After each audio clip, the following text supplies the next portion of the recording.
All right, welcome back.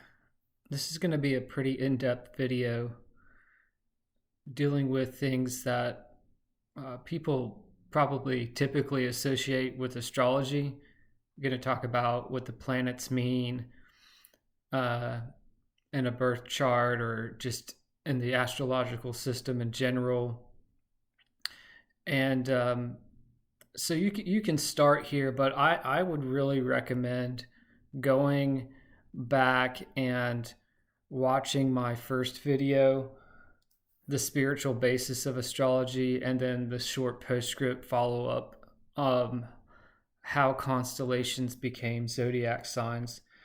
And that'll give you some better grounding for the territory that we're about to go in here. Because if you watch that video or those videos, you know that the sun has given us this base reality, this wheel, in which, we begin at Aries and we go counterclockwise and we end at Pisces.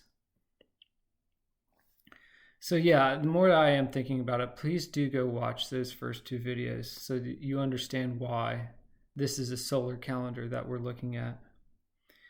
And, the sun moves through the signs progressively about a degree a day. There are 30 degrees in each sign. That gives us roughly the 365-day calendar.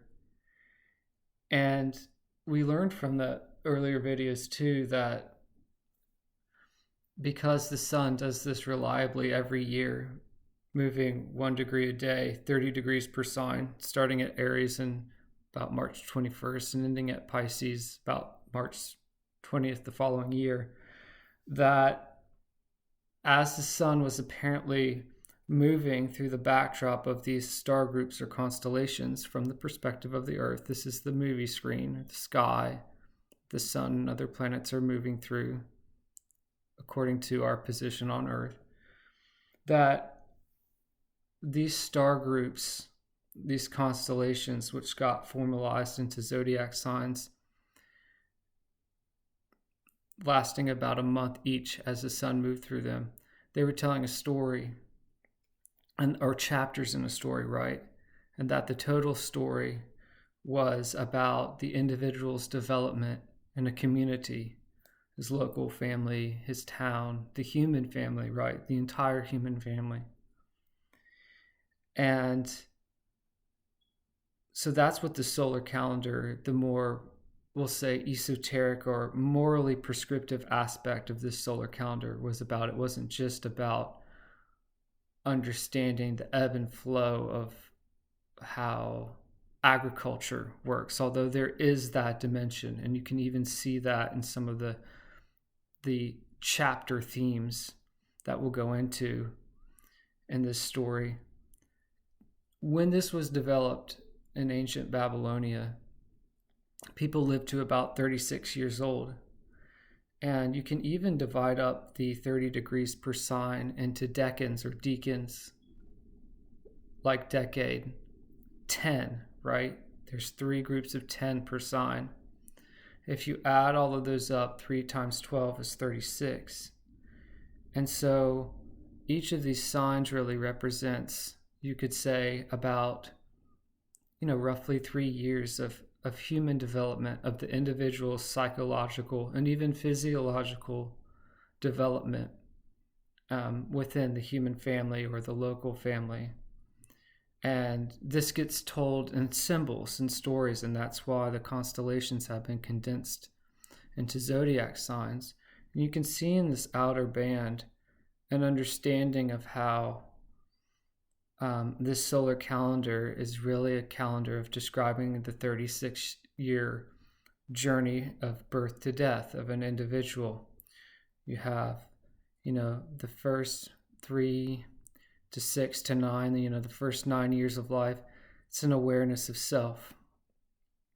You need those baseline survival needs met so that then you can move on, we'll say, in your teen and tween years into integration of self with the environment You're learning labor skills. You're learning how to play along, learning how to maybe take care of siblings even. As you grow older, you move out of the teen years, you move into your 20s, you're getting married, right? There's an awareness of other, you're upping yourself professionally, having to deal with larger and larger organizations. See how it's progressive, right? You're just really dealing with the self and the home. And now that you're widening out, you may have a summer job. Now you're growing and maturing, and you're dealing with larger and larger scenes of life, right? Because that's what these signs, because they're symbols of a person's development. That's what they're dramatizing as a psychosocial landscape, and they're symbolized with animals. That's what the zodiac is. Zoo, dial, circle of animals. And you go and you start to enter your 30s, and that's an integration of self with society, and you're really kind of running at top speed, we'll say, at this point. And so you're dealing with ever more abstract, ever larger institutional settings. And we live longer these days, obviously, and so when you start this round again after 36, and there are Jungian concepts that back this up too, you're kind of reborn. And that's why you see a lot of people at 36, about that time, they're just kind of over it. They've gone through the patterns so many times in their life. They understand their karma.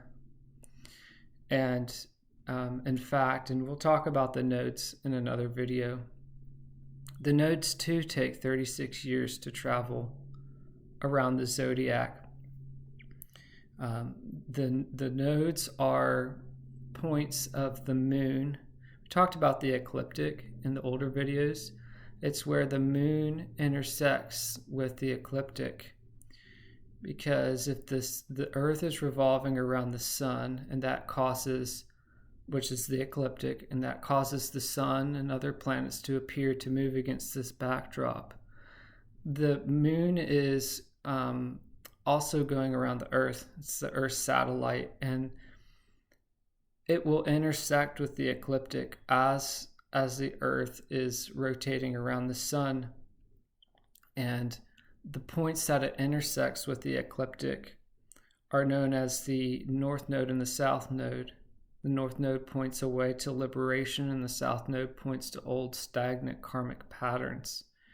And they too, because the earth is constantly moving, they too travel around the zodiac just like the sun and the other planets do at a rate. They make a complete circle every 36 years. So, I mean, even though you have, well, let's just say this, not even though, you could have your north node in Taurus. And when you're 36, the north node will be in Taurus again, and that's called the nodal return. So, what we're looking at here, we'll go back to that first video. We're pulling back the veil. Planetary movements are pulling back the veil for us on how the individual can understand his personal developments in terms of time. And we're going to go a little bit deeper and understand how he develops in space too. And that's the purpose of these signs, because these signs are concretizations or crystallizations of material psychosocial environments. And the planets, which are time, they determine how those kind of pop up and appear in our charts. Don't worry if if this feels like it's getting a little fast. Don't worry, I'm going to unpack all of this throughout this video.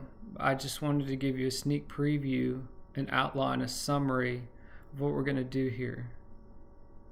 So we talked about the outermost bands, right? And again, this codex here is based on a solar calendar.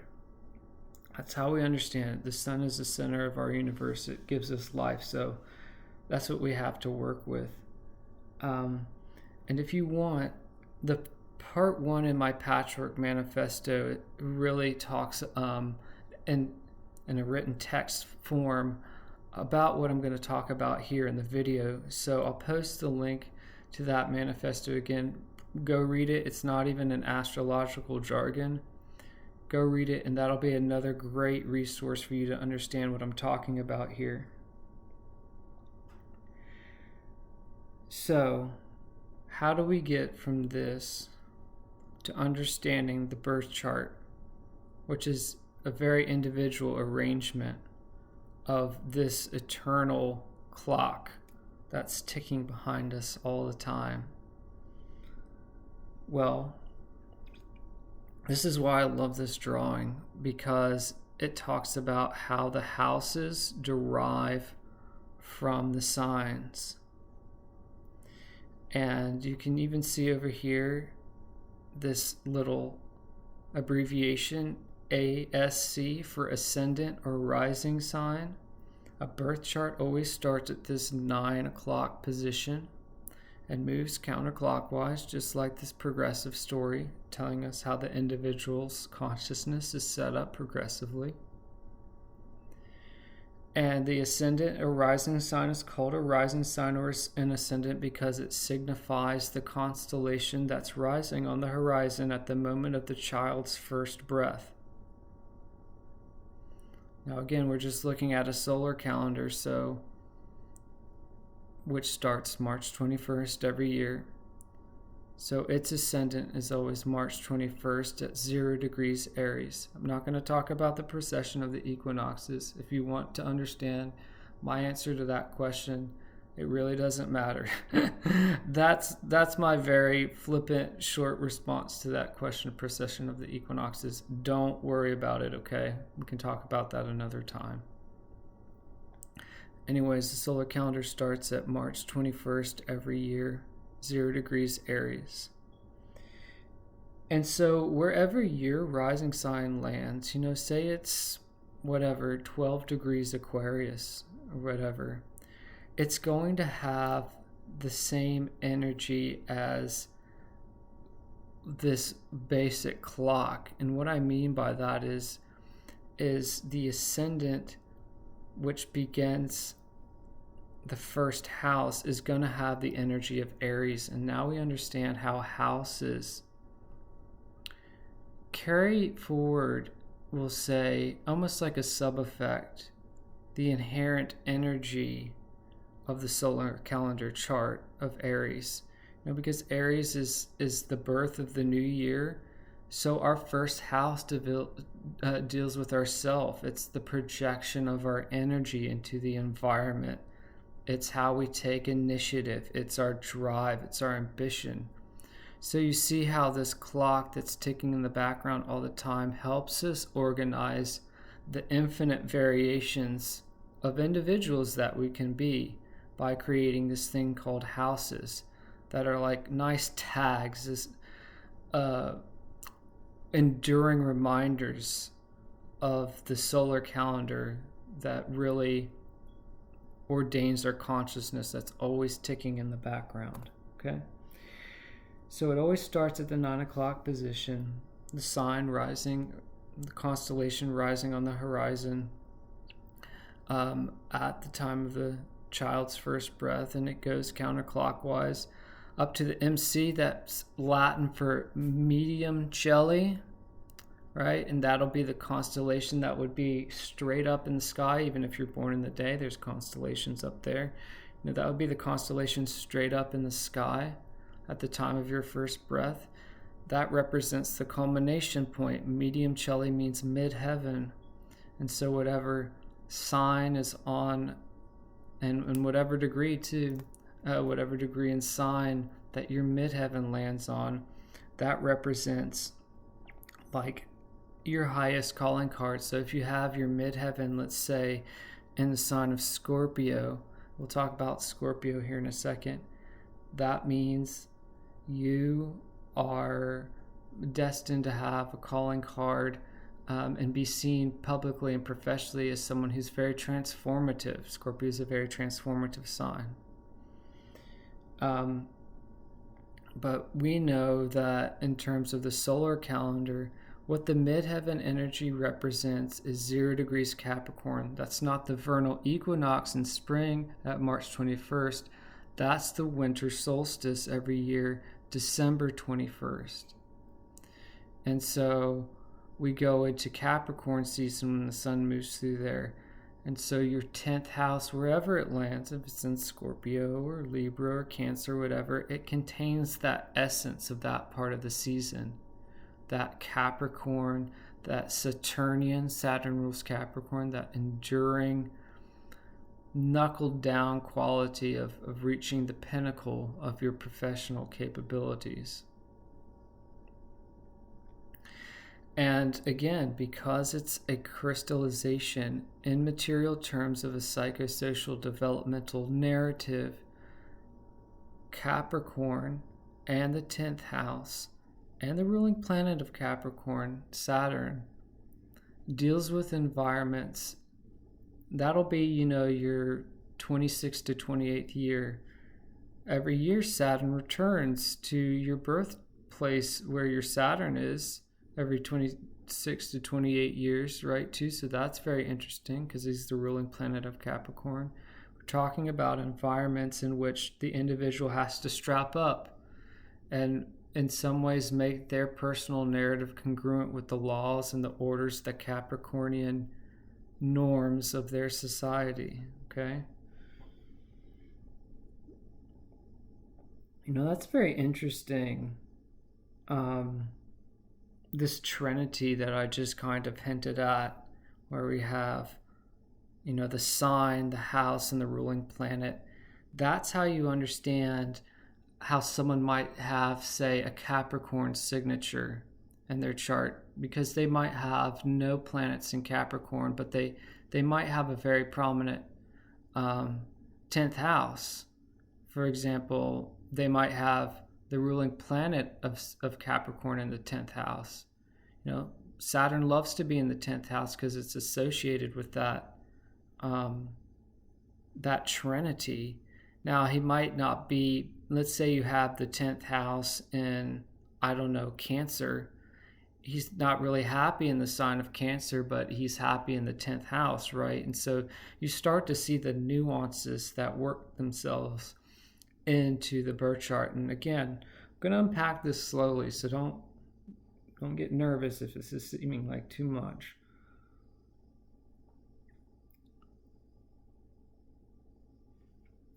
Just looking at my notes here, gathering myself here, just a second. So another way to understand it is the sign always indicates the decor or the outward appearance, whereas the house always determines the activity or the action taken. So I might have Taurus up here on my ascendant. Now it's still the first house, right? So I'm still doing things that involve taking action and ambition and drive and new beginnings. But because it's Taurus, the way that I'm going to do these things is not going to have an Aries quality. It's going to have more of a second house quality. And people who have Taurus rising, what does the second house deal with? What does this star group deal with in terms of psychosocial development? Well, the second house is our personal values, our likes and dislikes. So if that's your rising sign, the way that you take action in the world is going to be very driven by what you like and what you don't like. Again, you're starting to see how these things are nuanced. So let's explore more of this idea. I love this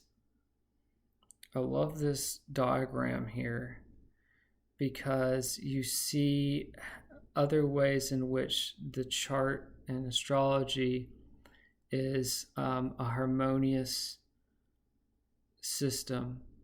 It's a harmonious environment ticking in the background all the time. Talked a second ago about the ways that 36 reappears in astrology and how it's an important way to understand it in terms of a person's lifespan.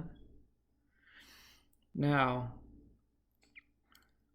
we talked about 3 times 12, for example, giving us 36. Well, what's another way that we get 12 in this system here? Maybe some of you have already seen it. I'm going to pause here and see if you can see three groups of 4 here. Do you see it? Yeah, we're looking at what we would call modalities. And there are 3 modalities that 4 signs share. 4 times 3 is 12. You have the cardinal modality, which is air. You see how these are dark blue? Aries, Cancer, Libra, Capricorn. They're called cardinal because they deal with the seasons, right? 0 Aries is the vernal equinox. 0 Cancer is the summer solstice. 0 Libra is the fall equinox. And 0 Capricorn is the winter solstice. Then you have succedent signs. It's the green, right? Or succedent. We'll call these modalities again. You have succedent modalities, which is Taurus, Leo, Scorpio, and Aquarius. So that's the middle of the season. Think about, Taurus is mostly, we'll say mid-April to mid-May. Really in the heart of spring. Spring has already started, but now it's a succedent modality. It's kind of like holding the space, holding that energy of that season. And that's why these are also known as fixed signs. If these are cardinal modalities, Aries, Cancer, and Libra, they give us angular houses. And so whether you have, again, you have like Gemini as a rising sign, and Gemini, or not Gemini, you say Gemini is a rising sign, and then like Virgo on the 4th house. These are angular houses because, again, they're dealing with the cardinal energy. They've derived from the cardinal energy of these star groups. And in the same way, the fixed modalities of Taurus, the green tags here of Taurus, Leo, Scorpio, the types of houses, the activities of those types of houses, 2, 5, 8, and 11. These are the 4 houses that derive from the star groups of Taurus, Leo, Scorpio, Aquarius, those fixed modalities. Those houses have succedent qualities. They're not angular qualities, right? If the first house, these angular houses, which derive from cardinal signs, both of these phrases, right, angular and cardinal, and sense their importance, they're so foundational. The self, Cancer and 4 is the home, Libra and 7 is the partner, 10 and Capricorn, and again, Saturn, the ruling planet, that's the career. Then you're getting into fixed modalities and succedent houses, Taurus 2, Leo 5, Scorpio 8, Aquarius 11. What are you talking about there? Sustaining things, right? Our values, our money, And then you get to the mutable modality of Gemini, Virgo, see the orange tag, Sagittarius, Pisces. And those give us cadent houses where things fall away. So both Gemini is a sign in terms of the outer decor that it gives a particular house. That's always going to give that particular house in terms of decor that mutable cadent quality, cadent being like things falling away, things are breaking down. And that's the same reason why despite whatever sign may be on house 3, house 6, house 9, house 12, the action taken there is, again, like things breaking down, they're falling apart, it's mutable, it's cadent. The whole thing with the sign of the houses is how overt is it? And that's where you kind of have to use your brain a little bit, because you might have Gemini on the second house cusp, for example, and so all your money is overtly very, very mutable. But things in that house that you're dealing with, the matters are very fixed and succeedent. So that would be an interesting example of a person having a difficult time dealing with matters that are naturally kind of fixed and succeedent, is because, for better or for worse, the way that the decor of that room or that house in their chart is set up is that it's all mutable and cadent. So money's kind of slipping through their hands, we'll say. Do you see any other patterns here? There's another pattern happening too. Do you notice the colors of these slices of the pie? Aries is a fire sign, Leo is a fire sign, Sagittarius is a fire sign. And you have the brown, Taurus, Virgo, Capricorn, those are earth signs. The light blue, Gemini, Libra, Aquarius, those are intellectual air signs. And the darker blue, Cancer, Scorpio, Pisces, those are water signs.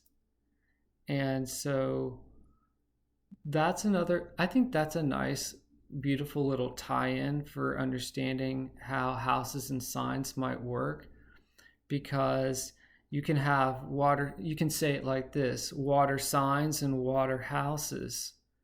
So even if you have earth, we'll say like Taurus in house 12, it's still a water house, right? And that helps you understand that you're dealing with a mutable and a cadent situation, even though the decor of Taurus might make it seem, Taurus is such an unchanging sign. Look at where it is in the individual's progressive development. It's so early on. It's so stubborn because it's still clinging to life. So, that's a very interesting outward decor to have in such a watery 12th house, such a mutable, cadent 12th house. It seems like, nothing's ever changing. That's the kind of individual who might, we talked about an individual who had difficulty with money matters. That would be an individual who had difficulty seeing that, the 12th house, and especially because it's mutable and cadent, endings, right? It's not happening at the beginning. That might make it difficult for the person to find closure in their life, because it might not seem that endings are so overt in their consciousness. The house cusp of we're looking at here, it's very nice and neat. I guess Aries rising people have it lucky. That's why they're kind of always kind of like the brats, I guess. They always get what they want because their houses line up very nicely with the natural star group, which it's associated with. But your house cusp, I could have a rising sign at 9 degrees Taurus, and then I could have my second degree cusp at, 18 degrees Gemini. And sometimes the house is so wide, it skips right over Gemini. My house cusp might not start until 2-degree Cancer. And so I have an intercepted house. I have no house cusps that falls in Gemini. It makes it very hard to grasp the Gemini energy, or it makes it really, it's like a hypertrophy. Maybe I have Gemini in spades so much that I can't even control it.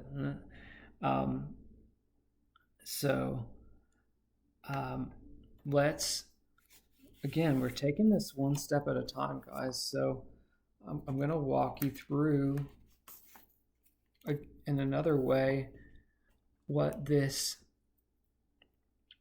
basic template that allows us to do birth charts is. Take a quick sip of tea here.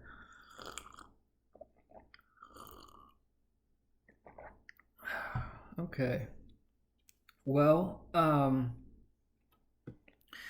Aries is symbolized by the ram. That's the symbolic gesture that people use to summarize that psychosocial, that material crystallization in space of that psychosocial environment. That is, again, because this is all hanging out in terms of time. So we've got to find a way to concretize it in spatial terms, because we're individuals and bodies. And so they saw a ram in that star grouping. That's what they saw, the Babylonians saw in that little smattering, that constellation. What is the ram? Everything here is head first. It's all about survival. It's the first house, right? Trying to fight against sickness and predators. We don't have much facility with language. We're crying and screaming. And so the first house is, again, no matter where the rising sign is, if it's 20 degrees Scorpio or whatever, it's carrying that energy of Aries, of those first couple years of life, ages about 1 to 3, where you think about the terrible twos. All you have is this ability to throw a tantrum. Because otherwise, especially in more primitive times, the risk is death. You're like, people went out to the fields and they forgot to feed you, or they forgot you completely, and now you're hanging out in the bulrushes with the alligators. You've got basically just screaming energy out into the world. And so that's how the rising sign has become associated with this Aries energy, and why the first house carries this energy of things bursting into life. Aries is a cardinal sign, again, like Cancer, Libra, Capricorn. It's the beginning of a season. Literally, it's the beginning of a season of life. Kind of breaking through the mud and ice of winter. It's a fire element. Mars is the ruler of Aries. Wherever Mars appears in the chart, he's an ambassador, again, of that cardinal, that angular, that first house, that Aries energy. He's the ambassador of it. Wherever he is, that's how we understand personally the property of, or the quality of, instinct and action in the world. It's where we're brash and impatient and courageous. It's distinctly masculine energy. I'm sure you've seen the hieroglyph for Mars. It looks like a phallus. Aries resonates with the number 1. Very prominent, important house. It's an angular house, like 4 and 7 and 10. Supremely foundational. These places are dealing with the basics of life. Taurus is the bull. It's the next sign, next house. Sunning himself in a field. Bull sitting in the warm field. He knows his worth. He survived, right? Now he's got to figure out what he likes and what he doesn't like. He's got to accrue resources, and he's got to stay there. It's the fixed sign quality, right? The succeedant house quality of Taurus and 2.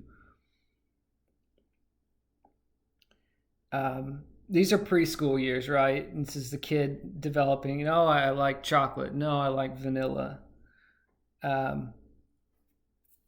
And you're securing your own value here. As a kid, you start to learn, oh, hey, if I'm good, I get the chocolate ice cream, right? The kind that I like. So it's holding stubborn energy. We're in the meat of spring, right? Holding that stubborn energy and that authenticity, very much like houses 5, 8, and 11 are signs Leo, Scorpio, Aquarius. So, wherever the second house is in our chart, we're dealing with our possessions, things we value. Again, it's these resources. It's carrying forth the energy of the psychosocial development of a toddler. Buying and selling. I like this. I don't like that. Our self-worth, the value we bring to the table, our personal values particularly. So it's a strong monetary component to house 2. And we're talking about the activity that takes place in that house. And in Taurus too. I mean, Taurus can show up in, let's say it shows up here in house. What would be a good example? Maybe it shows up here in house 11. And so there's a monetary component to how you understand 11th house matters, which are groups. Maybe you are an event planner. You're an event organizer. You host events. Gemini, we're getting up to like ages 7 and 9 here in terms of the psychosocial narrative. Dealing with our nervous system is developing at this age. We're dealing with limitations in our environment. We're a little bit bigger. We're not quite toddler sized. Our motor coordination's improving. We're learning how to talk and read. And so that's why the third house deals with kind of locomotive environments. It's a mutable sign like Virgo and Pisces and Sagittarius, Gemini is. And so the energy that it bestows on the third house, is a fluid environment. When we talk about the third house, we're talking about exploring a local environment, walking around, driving from point A to point B, looking at the crosswalks, decoding the traffic lights, hearing words from people outside. Hi, stop, no, stop. It deals with our curiosity in the local environment. Mercury rules Gemini. He's an intellectual planet. He's part of this trio of air signs that we've been talking about. And so when you're dealing with Gemini 3 and Mercury, you are dealing with intellectual energy. Now the difference between those again is Gemini, because it's the decor in a birth chart, it could give intellectual energy to a life area that's not typically intellectual. That's the very interesting things about signs and houses. But always when you're dealing with the third house, you're dealing with a very intellectual locomotive environment. And wherever Mercury is, he's an ambassador again of those energies. So I know you can have Mercury in house 10, so maybe you're a copywriter by profession. Again, it's a cadent house. Like houses 6, 9, and 12, things are breaking down. It's the end of spring, right before the summer solstice at 0 degrees Cancer every year, June 21st. Everything's transitional. Everything's provisional here. This is time in elementary school when we're learning how to read, write, and get our basic logic bootstrapped. It still deals with those things no matter how old we are. Our third house is our texts, our letters, our emails. It's our local environment, our town, our neighborhood. You see how the world's getting a little bit bigger as we go through this story. Third house also deals with cousins and siblings, or aunts and uncles, or schoolmates, we might even say.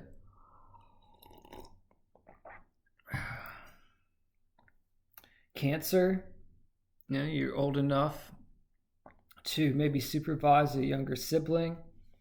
You're developing that gut awareness. Hey, we're back. Hey, this is pretty interesting. We're back to another foundational house, right? Another angular house, another cardinal sign. See how it's at the compass point here. So what's foundational about this? The first house and the rising sign was foundational because it's the self. Now we're talking about the foundation of the emotions, the domestic scene, the actual house, the food on the table, our inner emotional sanctuary. Think about someone at this age, the early tween. They've got a lot of mood swings and they've got a lot of body images and such. They're learning what food means and taking care of maybe younger siblings, and they're developing intuitive abstract thinking, almost like the crab, right? Because again, we're looking at the symbols of the star groups that help us understand both the signs and the house and what that energy means. A kid going into himself at age 10 through 12, it's that like a crab retreating inside its domestic shell. There's a lot of self-consciousness happening here. It's a cardinal water sign. So it's cardinal like Aries, Cancer. Well, Cancer is cardinal like Aries, Libra, Capricorn, but it's water like Pisces and Scorpio. That's very interesting. People who are cardinal water signs are pretty interesting people, because they've got the other water signs are, well, definitely Pisces is more laissez-faire. Scorpio, it's got that fixed quality, so it's water. It's got that stinger of the Scorpio. Cancer is the cardinal water.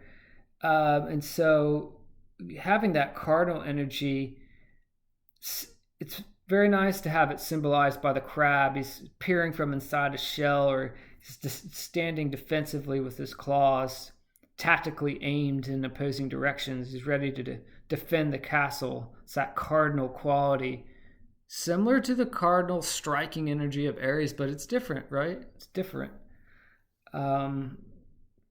It's ruled by the moon. It's responsible for changing moods within the individual, and in the collective human family too.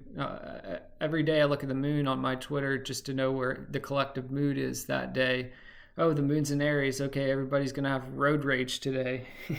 So things to look out for. In the birth chart, oh, the person has moon in Aries. That person is a hothead. And again, it's not like a value judgment. It's just a description of the energy. It's not like you're a good or a bad person because of this. So yeah, when we're in the fourth house, whatever the decor is, say you have Leo in the fourth house, you're still dealing with the inner home, the domestic family, the biological family, the food that comforts you, how your emotions comfort you. There's a lot of ancestral story that resides here.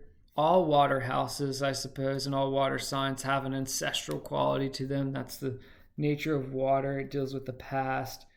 Because really what you're doing here in the fourth is you're pulling everything back. It's like the root of the chart. You're pulling everything back to the psychological or the ancestral point of origin. So you always find the fourth house cusp at the 6 o'clock position in the birth chart. It's the low point, buried deep. The roots go deep, as they say. The deepness of family roots and the innermost psyche. Leo, oh boy, we're in the teen years now, right? You're not the boss of me. We're swinging out here and started up here at 9 o'clock. We're swinging out here. We've got some mojo to us. We're developing away from the domestic scene and the biological matrix. We're leaping out with egoic strength. It's got that fiery quality. You see that yellow shade? It's got that fiery quality like Aries. We're roaring. We're taking center stage. We're saying, this is who I am. This is how I connect with my heart so I can connect with other people. Think of that puppy love romance, going back to the psychosocial scene that's symbolized and dramatized in the symbol of Leo, the lion. That's what they saw in that star group constellation. They said, it looks like a lion. The lion-hearted Leo, the lion-hearted teen who sticks himself out there and celebrates the egoic solidification at this point in the narrative. I've got that amorous spark. I've got some best friends. I'm not sitting around here with mom and dad picking at my broccoli. I've got a large non-bloodline social network now. I'm fanning out from my birth. I'm growing. And so that's why it's interesting that the third leg in this trinity, Leo, house 5, is the sun. And every year at your birthday, the sun returns to its same location. And it's so interesting that our birthdays are special day in Leo, and house 5 is where we're special. So fifth house deals with all fun, all center stage actions, vacations, where we have our unique voice on stage, risky business and artistic ventures, our personal signature on things, our stamp or scratch like a lion on the world. It's a succedent house, like Taurus, like 2, like 8, like 11. It's holding the energy. It's the center of summer, right? The warmth of the sun. How appropriate to have the sun rule Leo and be associated with house 5. It's the connection with our personal heart and our ability to hold that energy in a state of discharge, right? Because again, it's that fiery discharge. See that shaded yellow slice of the pie there. But we're still in an individual level, right? We're still in this like lower hemisphere. We're moving more towards the right hemisphere, but we're still in this lower zone.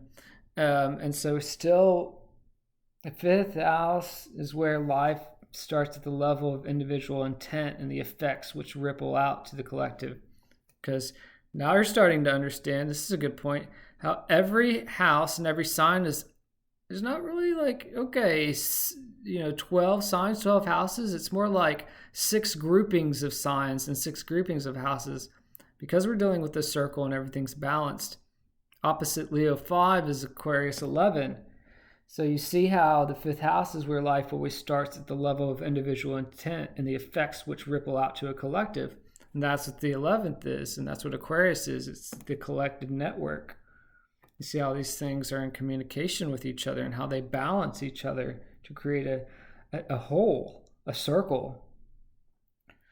Because, the 11th house, which is always opposite the 5th, that's always the collective. Intrasocial categories, political affiliation, dim, Republican, artistic vanguard. I'm an impressionist. No, I'm an expressionist. A school of philosophical thought. I'm an existentialist. I'm a positivist.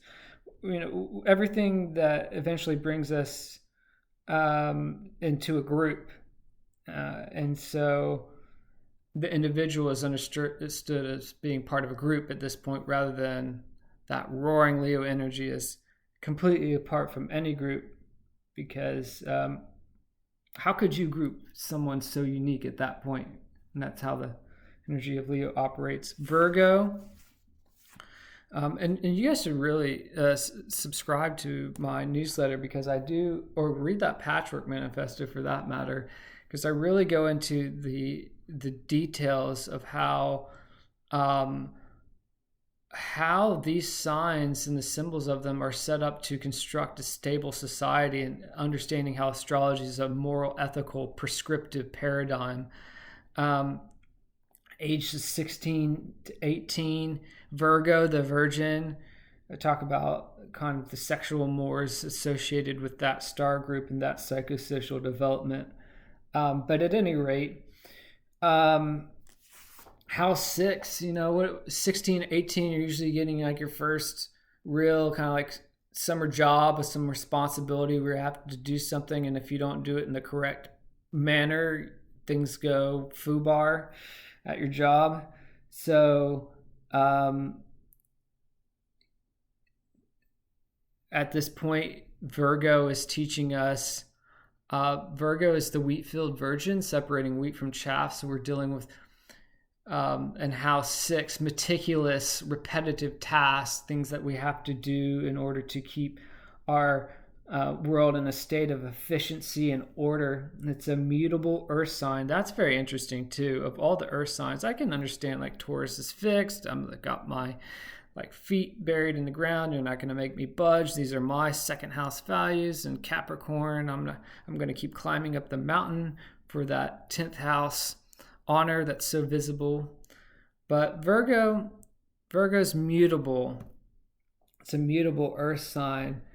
And again, it's symbolized by a servant holding a sheaf of wheat, in a term of, we'll say, like virginal devotion. And so, and what's interesting too, well, no, I shouldn't say that. That might be a little bit too confusing to people. Well, I'll go ahead and say it. 16 to 18, you're about halfway through, because here opposite is Pisces 12, so you're getting to age 36. It's interesting that we talked about the node taking 36 years to circle the zodiac. That means that every 19 years, 18 or 19 years, it returns. So when you're 18 or 19, you have your first nodal return, and that's, people, they go off to college, they lose their virginity, they have their first tribe, they have their first musical scene that they really connect to. And so that nodal return nicely overlays with the star group of Virgo, symbolizing the psychosocial scene of years 16 to 18, because it does take about 18 years for the node to return to its birth position, wherever it is in your chart. It can be in any sign, any degree. And that's why I'm going through this, because we have to understand why is that house associated? Like, you give me all these like blurbs, these associations, like where the heck did that come from? That's why the sixth house relates to things like our sense of devotion, almost in a chaste sense of purity, of getting better at something, of our day-to-day grind, our daily routines, our habits, our dietary regimen, and such. So Virgo is ruled by Mercury again. Mercury rules Gemini. Some people think it's ruled by Chiron. I don't agree, but this is a nice point to describe Chiron. Chiron is a point in everyone's chart that it's a large asteroid, by the way. It's a point in everyone's chart that signifies a weakness that becomes a superpower, even though it strikes us as being awkward. And so Chiron was a centaur in myth who was shot by a poison arrow, and it pained him so much that he read every medical text he could to find a cure. He never did find a cure, but everybody came to him for healing because he had read everything, and his mission to heal people with his knowledge gave him a kind of spiritual relief from the deep suffering that he had. And so wherever Chiron is in our chart, we have an ability, we are constantly wounded in that area, and it's always tripping us up, but we have an ability to give that thing that we can't give to ourselves to other people, or recognize it in other people. And so that kind of draws the spiritual loop in a way, and gives us a way to soothe that suffering. I can kind of see that with Virgo, because there's so much in Virgo in terms of wherever it lands, whatever house it lands, it gives that decor. And there's so much in house 6 that deals with, you're just kind of like grinding away. I call it like the house of grinding, or the sign of grinding, constantly taking care of little annoyances in one's environment. I think it makes sense that aligns with the psychosocial development of a 16 to 18-year-old. You think of someone constantly like, oh, my face is breaking out. Oh, I like smell. I've got BO. And my bones ache. I'm growing. Look at the angle that it's at too. It's at this like weird, if this is nice 180-degree angle, self and other. This is at an 150-degree angle. House 6 is to the ascendant. It's just like irritating angle. This is so much easier. Like, now we're going to move on to House 7 in Libra. Me and the other person on the side of the table with their coffee having a nice chat. Here's House 6 down here. Like, oh my gosh, I've got to pack my lunch for tomorrow, and then I've got to pencil in when I'm going to get to the gym, and I've got to send that email out. It's nicely reflected in the psychosocial scene of a 16 to 18-year-old, but we all have that wherever House 6 is, and Virgo blasts that energy wherever it lands in the house. Someone has Virgo on house, 10 for their professional. Man, that person's going to be someone who spends 30 years learning how to fix watches or something like that, just like constantly grinding on a particular task with virginal devotion almost. Or sacred devotion even. Yeah, Libra, it's pretty straightforward. Like House 7, we're dealing with our partners. Again, it's a cardinal sign in an angular house, so it's foundational.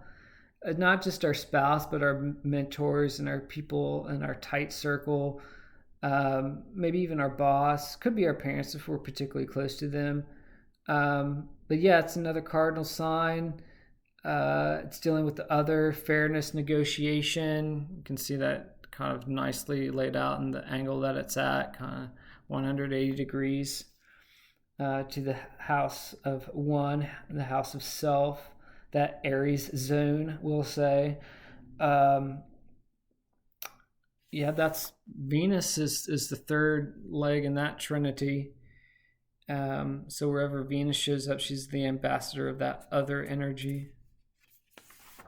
Scorpio and House 8. Oh, now, hey, we're getting into a new area, right? Awareness of others. You can already see how we've kind of developed. We've got the basics, and then we know who we are. And because we've survived and we know who we are, we know who we want to connect with now. We've got some skills that we can take out into the world too.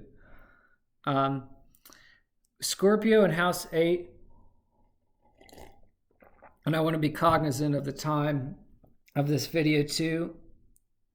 I have said on Twitter that once you cross this threshold of 7, 8, 9, 10, 11, 12 are putting you in such contact with ever larger abstract issues and events and institutions that you lose the leverage of personal power, and it becomes more compromised. And you can even see this visually. See how they're like almost towering over. Here's the self. This tidal wave is coming to crash down on the self.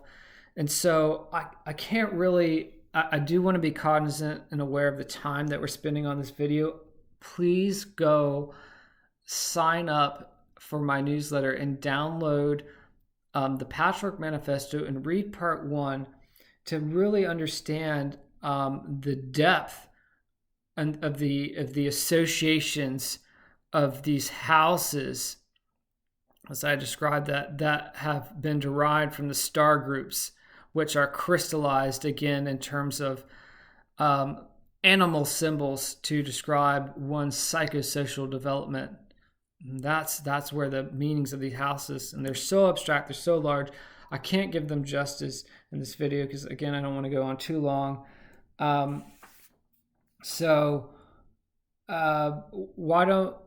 Why don't we shift at that suggestion, and I will skip ahead here. Yeah, please just go read that manifesto part 1, even if you just read part 1. I think you're really starting to get the gist of what I'm describing here anyways. I think you've gotten the idea of what I'm doing here. So let's tie it all together. Let's make a nice little bow on it. And so you walk away understanding how you get from this to a birth chart. And the best way to see me unpack a birth chart, I would go to my pinned tweet, Twitter, Paul Publisher. I'm at Paul Publisher. Go to my pinned tweet, go to my night school, and see how I unpack Michael Jordan's chart. You watch this video first. I should have done this video earlier, but whatever. You watch this video first, then you go and watch how I unpacked Michael Jordan's chart, and you'll say, okay, I get it. I understand now. You had me there. It was kind of like bobbing and weaving with you. It was kind of going along. I felt like I understood it. That will, I think, really crystallize it for you. But in parting, I just want to say this. We've understood that you go from this is the template from which the birth chart derives. I can have my ascendant at 5 degrees Gemini, whatever, and that's going to have that first house Aries quality, and it's going to have that angular house quality, and it's going to have that fire house quality, and it's going to have that cardinal sign quality too. Seeing how all these things layer. Anyways, you'll have that all sliced up. You'll have your house 2. If you have your house 1 at 5 degrees Gemini, you likely have house 2 in Cancer somewhere, and so on and so forth. Not always, but oftentimes. Anyways, so just to reiterate, the boundary line for each house can start at any degree of any sign. And the planets in there can be at any degree of any sign. Whether it's the planet that's associated, that rules that sign, or whether it's the planet that's associated with the house from which that derives from the sign. So you might have your sun not in Leo, which it rules, but you might have it in house 5, for example, which is a very nice place to have the sun. So I just want to run through it again. Aries, Mars, Taurus, Venus, Gemini, Mercury, Cancer, Moon, Leo, Sun, Virgo, Mercury, again, Libra, Venus again, Scorpio, Mars, but modern ruler's Pluto, Sagittarius is Jupiter, Capricorn is ruled by Saturn, Aquarius is also ruled by Saturn, but its modern ruler is Uranus, and then Pisces, which is ruled by Neptune, though if you want to get really nerdy, it was also ruled by Jupiter in ancient times. Okay, so, whichever sign a house's boundary line falls on will color the activities of that house. And we might even say, for example, if you have Leo on the second house cusp, that your approach to values, that's again a second house matter, reflects the developmental Leo stage. Remember we just talked about the Leo developmental stage? The teen kind of roaring into its egoic solidification. So you might be a person who's like ferociously, externally independent, fiery about your personal values, much in the way like a 13 to 15-year-old teen boldly expresses their ego and their individual voice for the first time. Again, there's no good, bad value judgment in this. It simply is. It doesn't mean you can't be an adult when it comes to maturely expressing values. It's simply describing like one energetic signature in your overall consciousness. Again, everything's a circle, so we have to take everything into account. That raises an important issue. Every birth chart is a total environment, which requires us to synthesize all points and planets into a coherent consciousness. Even the basic placement of a basic planet like the sun can hint at the overall complexity of a chart. For example, let's say you have the sun in the sign of Gemini. But it's in your 4th house, okay? But let's say, okay, you have your sun in the sign of Gemini in the 4th house. Let me turn my pencil around here. You have your sun in Gemini in the 4th house, but that 4th house cusp starts in Taurus. That's very interesting. So it's certainly possible to have a house cusp that falls in one particular sign, but then to have the span of that house include degrees of another sign. It's actually very common. Well, we just spent the whole hour going over how we might synthesize those 3 things. Sun, which is a Leo 5 thing, and Gemini, which is carrying intellectual air qualities, But that house, that fourth house, is ruled by Taurus. So, even though the sun is in Gemini, the matters, it always depends on where the house cusps fall. So, even though your sun is in a different sign, still the house cusp for that fourth house falls in Taurus. And so that's how you understand the fourth house. And as long as the sun's still in that fourth house, we have to consider that really the domain is ruled by Taurus. So how would we put this all together? Well, we could say that the individual's consciousness regarding domesticity and their inner emotional psyche, fourth house matters, because the sun is in the fourth house. It reflects the developmental stage of a preschooler, because it's doing that it's on that Taurus cusp, right? Fourth house on the Taurus cusp. That person, they would ultimately want very primitive, because Taurus is so primitive, that very primitive, and it deals with self-esteem. That person would want primitive self-esteem to organize that fourth house domestic environment, that fourth house inner security.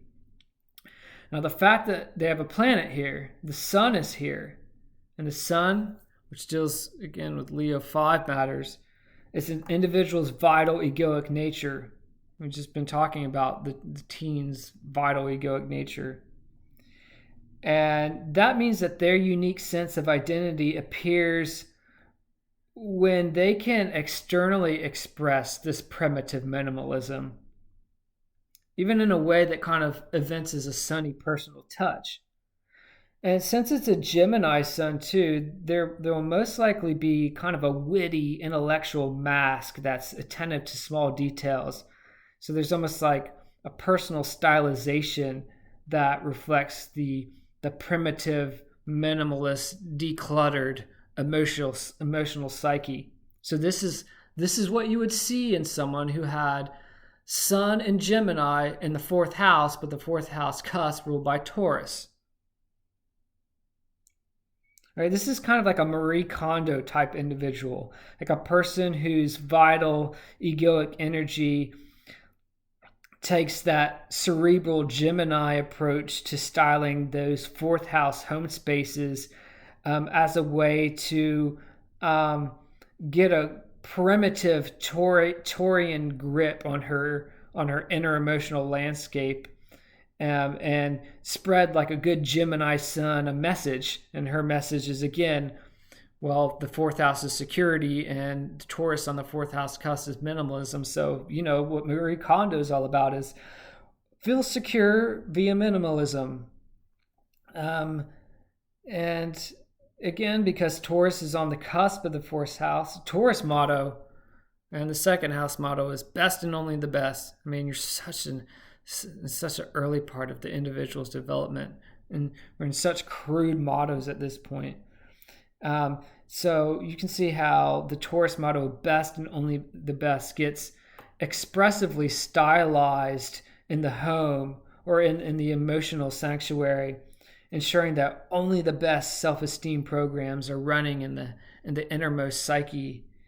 And so again, that's kind of like a Marie Kondo individual. You see how we brought in basically this is everything I used in this example used this part of the fan, but I mixed and matched it. It was a Gemini sun in the fourth house, but with Taurus on the second cusp. And we knew what to do with each of those component parts. We're like, okay, sun, Leo 5, okay, sun is dealing like with vital egoic expression, but it's in Gemini, which is kind of like a intellectual air sign. So it's going to be like a witty vital expression, but it's going to happen in the fourth house with domestic environments and emotional security. But since Taurus rules the cusp, it's going to be determined in a way that's very primitive of best and only the best. And so what do you get? You get a Marie Kondo kind of individual, right? And that's just the sun. Oh my gosh. I mean, That is just the sun. That's one point. I mean, there could be other planets interacting with that sun. You're seeing how like various contrasting energies harmonize into a coherent picture of someone's consciousness. I mean, we've said Venus rules Taurus, right? And so, okay, Taurus rules that fourth house cusp, and Venus would rule that fourth house Taurian cusp. Wherever Venus is going to give us a better understanding of what that stylistic Marie Kondo sun is doing. Who knows? Maybe even Venus is in relation mathematically to that sun, or she may be in mathematical relation to other planets that help us understand why is that person such a like an uptight like minimalist and finding security that way. And Venus would tell us that because she rules that Taurian house cusp. So we would go, we'd say, okay, where's Venus by sign and house? How can we understand this like this weird like Marie Kondo spark that this person has? Where's that coming from? What else is it doing? How else is it manifesting in the world? How else can we elaborate on that picture? You know, if they do happen to be in aspect with each other, or if Venus is in aspect with other planets, most likely she is, would be in this case. The four major aspects that you can look out for are conjunction, square, trine, and opposition. And I'll close with this. Aspects occur between at least two planetary bodies, and often more. And what happens is when you have all the planets drawn and all their aspects drawn to each other in a chart, that's why it looks like that mess of spaghetti whenever you see astrology charts. And that's that gestalt image. So you can even get like aspect patterns, right? Enough planets interacting with each other at unique mathematical angles, and maybe you have like a planet in house 12, a planet in house 4, or a planet in Scorpio, or Pisces, Cancer, Scorpio, or in house 12, 4, and 8, and you'd have a nice, see how it has that nice triangular quality, because they're all in 100-degree angles to each other. Maybe you have like what would be called a grand trine in your chart because you've got planets in Pisces, Cancer, Scorpio, or 12, 4, 8. And I'll describe why. I'll give a little first about how that works. A nice little cheat sheet. A conjunction is when two or more planets are fused near or at the same degree. So maybe you had your sun at 5 degrees Gemini, and maybe you had your Mars at 6 degree Gemini or 9 degrees Gemini. That would be a conjunction. And those are planets. That's a seed moment. And it can be harsh depending on the planets involved. If it was Sun and Venus conjoined in this instance, especially since Venus rules that, in our example, that Taurus fourth house cusp, oh, that would be nice. That would give like a sweet disposition to someone, like a very sweet Marie Kondo type person.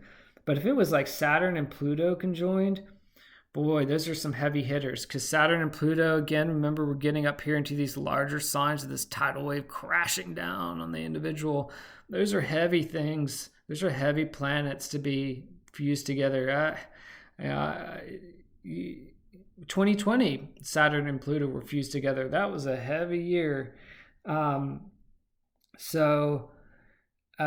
squares in 90-degree angle, this would be akin to planets sharing similar modalities like the fixed sign Leo and Scorpio, right? This is the green tag here. They're similar modalities. They're both fixed signs, but different elements, because Leo with the yellow tag here and Scorpio with the darker blue, he's fire and water. You know, think about fire and water. Wow, what a battle royale there.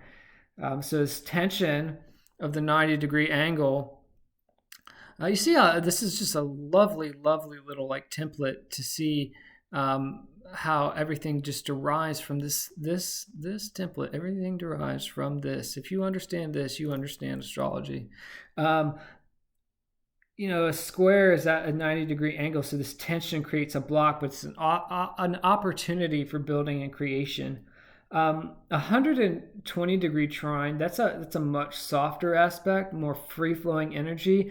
almost too easy that you can't even capitalize on it. I hardly look at trines unless it's the lone trine in a chart, or maybe it's the trine between some very conspicuous planets, let's say, because it's akin to the relationship between signs in a similar element.